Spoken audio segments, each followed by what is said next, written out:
नमस्कार मित्रांनो, मराठी माणूस प्रदीप. इलेक्शनचे जशी सगळ्या गोष्टी जवळ येतात, आपण अनेक पक्षांचे जे उमेदवार असे पाहिले जे येण्याची शक्यता आहे, जे येऊ शकतात. 2 टर्म आमदार राहिलेले आहेत. अशी लोक ज्यांचे कामं चांगली आहे, ज्यांचा विकास चांगला आहे, म्हणजे त्यांच्यासमोर कोणीही असलं तरी ते जिंकून येण्याची शक्यता आहे किंवा त्यांची ताकद तेवढी आहे, लोकं तेवढी बांधलेली आहेत, विकास कामं तेवढी केलेली आहेत. या सगळ्या गोष्टी आपण मग भारतीय जनता पार्टीच्या असोत, एकनाथ शिंदेंच्या गटाच्या असोत, आपण राज ठाकरेंच्या पक्षाच्या असोत, या सगळ्यांच्या पाहिल्या. आज आपण पाहणार आहे अजित पवारांच्या गटाचं, म्हणजे जी राष्ट्रवादी घड्याळ जे शरद पवारांचं होतं, मग ते यांना चिन्ह मिळालं. यांच्या गटाविषयी यांचे जे आमदार, आता हे देखील पक्ष फोडाफोडीच्या सगळ्या गोष्टीमध्ये आहेत, महायुतीला येऊन इकडं भेटले. त्याच्यामुळे या सगळ्या गोष्टीचा कसा फटका यांना बसतो, यांचे नक्की कोण आमदार येण्याची शक्यता आहे, त्या सगळ्या गोष्टी आपल्याला पाहायच्या. सगळ्यात पहिली सीट आहे ती म्हणजे येवल्याची छगन भुजबळ. छगन भुजबळ हे येवल्यात आमदार आहेत पहिल्यापासून.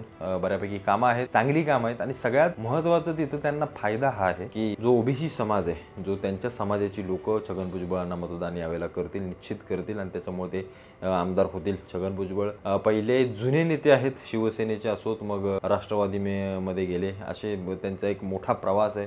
बऱ्यापैकी कामं देखील आहेत त्यांच्या भागामध्ये, नाही असं नाही. ज्या प्रकारे लोकांशी त्यांचा कनेक्ट आहे तोही देखील बऱ्यापैकी आहे. मी जेव्हा प्रतिक्रिया घेतल्या, आता मी जेवढेही तुम्हाला उमेदवार सांगतो ना, मी कुठे ना कुठेतरी त्यांच्या आजूबाजूच्या लोकांकडून प्रतिक्रिया घेत असतो, तिथल्या लोकांचं ऐकत असतो, किंवा ते लोक मला सांगतात, अनुभव तिथल्या सांगतात. तर छगन भुजबळांचं बऱ्यापैकी काम आहे, पण छगन भुजबळांना पाडण्यासाठी मराठा समाजाची कुठेतरी ताकद वर येताना दिसते. आतल्यात काहीतरी ते सगळं चालू आहे त्यांचं की छगन भुजबळांना पाडायचं. त्याच्यामुळं मला वैयक्तिक तरी वाटतं की ती येतील, कारण त्यांच्या समाजाचं मतदान बऱ्यापैकी मोठ्या प्रमाणामध्ये असल्यामुळं त्यांना त्याचा फायदा होईल, आणि अजित पवार यांचे पहिले आमदार छगन भुजबळ हे येतील. दुसरे आमदार आहेत आंबेगावमधून दिलीप वळसे पाटील. हे देखील जुने आमदार आहेत, जुने मला असं वाटतं नेते आहेत, ज्यांना बऱ्यापैकी राजकारणाचा अभ्यास आहे, सगळ्या गोष्टी आहेत. भले जरी इकडे अजित पवारांसोबत आले असले तरी राजकीय दृष्ट्या ते तसेच जुने नेते आहेत. बऱ्यापैकी त्यांच्या मतदारसंघामध्ये त्यांनी कामं केलेली आहेत, लोकांची वैयक्तिक कामं केलेली आहेत. त्याच्यामुळे कुठे ना कुठेतरी दिलीप वळसे पाटील देखील यावेळेला निश्चित निवडून येतील. बऱ्यापैकी त्यांना मतदान होईल, आणि अजित पवारांचा दुसरा आमदार म्हणून दिलीप वळसे पाटील माझ्या मते येण्याची शक्यता आहे. तिसरे आमदार असतील परळीतून धनंजय मुंडे. आत्ताच जे काही प्रकरण आपण बघितलं, त्यांच्या मिसेस वाटतं काहीतरी त्या उभे राहिल्या होत्या त्यांच्या समोर, आणि मग तो त्यांचा फॉर्म काहीतरी रद्द करण्यात आला. ते सगळं प्रकरण असो, धनंजय मुंडे परळीतून निवडून येण्याचं कारण म्हणजे त्यांचा समाज, त्यांचा असलेला पाठीशी असलेला त्यांचा समाज, तो समाज त्यांना निश्चित, मला असं वाटतंय बऱ्यापैकी त्यांना त्यांचं मतदान होईल. कारण काय होतं, विधानसभेला मतदारसंघ छोटे होतात, लहान होतात, आणि त्याच्यामुळे लहान झाल्यामुळं ताकद एक मोठ्या प्रमाणामध्ये वाढते.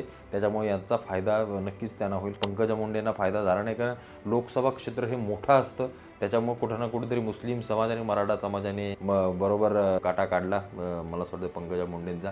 पण इथे धनंजय मुंडे निश्चित निवडून येतील, आणि अप्रतिम काम आहे त्यांचं, नाही असं नाही. बऱ्यापैकी लोकांचं देखील ते कामं करतात, त्याच्यामुळे कुठं ना कुठेतरी त्याचा फायदा त्यांना होईल. पुढच्या अजित पवार गटाचे आमदार असतील वाईचे मकरंद पाटील, मकरंद आबा पाटील. यांच्याविषयी बोलायचं झालं तर 3 टर्म ते आमदार राहिलेले आहेत, म्हणजे 2-3 टर्म काय राहिलेले आहेत, आणि आता परत त्यांना तिकीट दिले. वाई महाबळेश्वर खंडाळा विधानसभेचे ते आमदार आहेत. ज्या प्रकारे मकरंद आबांची कामं आहेत, वाई, खास करून वाई खंडाळा महाबळेश्वरमध्ये एवढं बऱ्यापैकी काम नाही आहे, पण वाई खंडाळ्यामध्ये मी त्याच मतदारसंघातला असल्यामुळं मला माहिती आहे की तिथं निश्चित मकरंद आबांना मतदान होईल, आणि ते निश्चित तिथून निवडून येतील. कारण कुठेतरी पुढचा असलेला उमेदवार हा त्या तुलनेमध्ये कुठेतरी ताकदीचा नसल्यामुळं त्याचा फटका नक्कीच त्यांना पुढच्या उमेदवाराला बसेल, आणि त्याच्यामुळे मकरंद आबा इथे निवडून येऊ शकतात. पुढच्या महिला आमदार असतील त्या म्हणजे श्रीवर्धनमधून आदिती तटकरे. पहिल्यापासून वडिलांचं तिथं प्रस्थ असणं. आदिती तटकरे तिथं 2 वेळा मागे आमदार होते, आता आमदार देखील आहेत. सुनील तटकरे खासदार आहेत. एकमेव अजित पवार गटाचे खासदार कोण आले तर सुनील तटकरे असतील. बऱ्यापैकी कामं देखील आहेत, नाही असं नाही. त्याच्यामुळे ते काय आपण अमान्य करू शकत नाही. त्यामुळं आदिती तटकरे यावेळेला मंत्री देखील होत्या काहीतरी, त्याच्यामुळे बऱ्यापैकी त्यांनी तिथं श्रीवर्धनमध्ये बऱ्यापैकी कामं नेलेली आहेत. त्यांच्या मतदारसंघामध्ये उत्तम प्रकारे कामं केलेली आहेत. त्यामुळे लोक निश्चित आदिती तटकरेंना यावेळी निवडून देतील. पुढचे आमदार असतील अहिल्यानगरमधून संग्राम जगताप. संग्राम जगताप अप्रतिम काम आहे या माणसाचं. बऱ्यापैकी मोठं प्रस्थ आहे, पार्श्वभूमी आहे राजकारणाची, लोकांशी कनेक्ट चांगला आहे, कामं बऱ्यापैकी लोकांची वैयक्तिक कामं चांगल्या प्रकारे केलेली आहेत. मग ते बाकीच्या रस्त्या बिस्त्यांचं काय असेल ते असेल, पण वैयक्तिक कामं संग्राम जगतापांनी मला बऱ्यापैकी केलेत. मी तिथले माझे अनेक मित्र आहेत अहिल्यानगरचे, त्यांच्याशी मी जेव्हा बोललो तेव्हा बऱ्यापैकी सांगितलं का हा माणूस चांगला आहे, हा माणूस आम्हाला पुन्हा आमदार म्हणून हवा आहे. त्याच्यामुळं कुठेतरी इथं त्यांना त्याचा फायदा होईल. कसं असतं ना, अशी काही लोकं असतात ज्यांनी लोक बांधून ठेवलेली असतात, आणि जी म्हणजे लोकांना असे चेहरे हवे असतात किंवा हाच माणूस हवा असतो, मग तो कोणत्याही पक्षात असो, जातीत असो, कुठल्याही गोष्टीत असो, त्यांच्यावरती एवढा फरक पडत नाही. त्यातलंच एक नाव म्हणजे संग्राम जगताप. त्याच्यामुळे हा देखील एक चेहरा किंवा हा देखील एक आमदार अजित पवार गटाचा विधानसभेमध्ये निश्चित जाईल. पुढचं नाव असेल मावळचे सुनील अण्णा शेळके. या देखील माणसाचं एक मोठं प्रश्न आहे. बऱ्यापैकी काम, बऱ्यापैकी म्हणण्यापेक्षा उत्तम काम आहेत. मतदारसंघामध्ये लोकांच्या अडीअडचणीला धावून जाणारा माणूस आहे. त्याच्यामुळं मी आता त्यांचे सगळ्या गोष्टी पाहिल्या त्यांच्या मतदारसंघामध्ये मावळमध्ये. मी आत्ताच मागे मावळच्या त्या सगळ्या भागामध्ये गेलो होतो. अप्रतिम काम आहेत. रस्त्यांची कामं बऱ्यापैकी चांगली आहेत. म्हणजे जे पहिलं मावळ तुम्ही जर पाहाल ना, तर जे काही ओसाड आणि ज्या काही गोष्टी होत्या, आता मावळचा जरा चेहरा बदलला आहे. आता थोडंसं तिथं सगळ्या गोष्टीमध्ये बदल दिसतोय. अजून देखील विकासाच्या गोष्टी हव्यात, पण बऱ्यापैकी सुनील अण्णांनी बऱ्यापैकी तिथं कामं केलेली आहेत. लोकांची वैयक्तिक कामं झालेली आहेत. लोकांच्या अडीअडचणीला धावून जाणारा माणूस आहे असं तिथले अनेक लोक सांगतात. त्यामुळे सुनील अण्णा शेळके निश्चित येतील.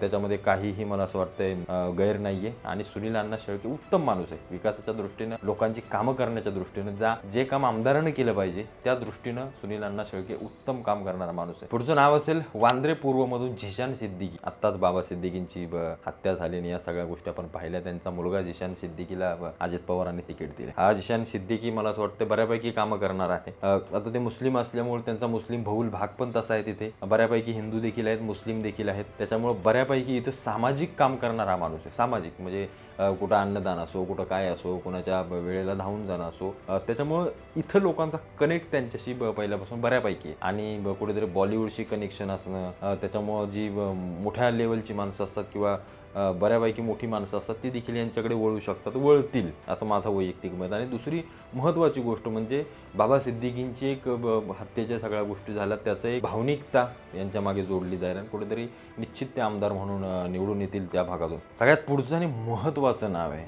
आणि ते म्हणजे बारामती. बारामतीमध्ये अजित पवारांच्या समोर मला असं वाटतं त्यांचा पुतण्याच युगेंद्र पवार उभा केला आहे शरद पवारांनी. पण एक गोष्ट पाहता शरद पवारांचा देखील पारडं इथं जड आहे. तिथली लोक बारामतीतली शरद पवारांना देखील मानतात, तेवढीच अजित पवारांना मानतात, कारण हे पहिले एकत्र होते. पण इथं कामाच्या बाबतीत म्हणायला गेलं तर मात्र कुठे ना कुठेतरी सर्रास अजित पवारच ठरते. कारण सगळ्यात महत्त्वाचं गोष्ट काय, जर एखादा माणूस तिथं स्वतः शरद पवार जरी असते किंवा दुसरा कोणी जरी असता तोडीस तोड, तर मग काहीतरी होऊ शकलं असतं. युगेंद्र पवार हा नव्या दमाचा मुलगा आहे. त्याला अजून एवढा काय अंदाज नाही आहे, अजून एवढा त्या राजकारणाची गोष्ट नाही. फक्त शरद पवारांच्या नावावर मतदान होईल, निश्चित होईल, नाही असं नाही.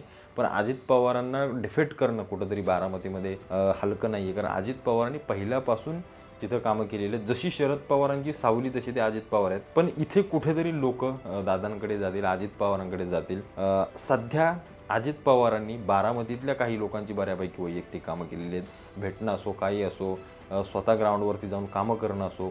त्यामुळे बारामतीमध्ये अजितदादांचं बऱ्यापैकी वलय आहे. शरद पवारांच्या नावानं मतदान होईल, निश्चित होईल, सांगू शकत नाही. ही शक्यता म्हणजे अत्यंत कठीण आहे. आणि इथं जर अजितदादांना फटका बसला तर मग मात्र चित्र काहीसं वेगळं असेल राजकारणाचं. आणि त्यांच्या गटाचं, त्यांच्या पक्षाचं जे ते घेऊन आलेत राष्ट्रवादी पक्ष, काहीतरी वेगळं चिन्ह असेल. कारण कसं होईल, मुख्य माणूसच जर ढासळला, मुख्य माणूसच जर पडला तर मग काही सांगू शकत नाही. पण इथं जर असं मला पारडं जड अजित पवारांचं वाटतंय, पण सांगू शकत नाही. शरद पवार काहीही करण्याच्या तयारीमध्ये आत्ता तरी आहेत आणि ते करतील. अजून तुम्हाला कोण वाटतंय या अजित पवार गटाचा, मला आवर्जून सांगा. या सगळ्या गोष्टी शक्यतेच्या आहेत, येतील ना येतील पुढच्या गोष्टी. पण मला माझा जो अभ्यास किंवा मी जे ऐकलं यांच्या मतदारसंघातून, मी जे काही डाटा गोळवला त्यातून ही सगळी मी नावं काढली होती. तुम्हाला काय वाटतं मला आवर्जून सांगा. कोण अजून तुमचा असेल मला वाटतं निश्चित सांगा.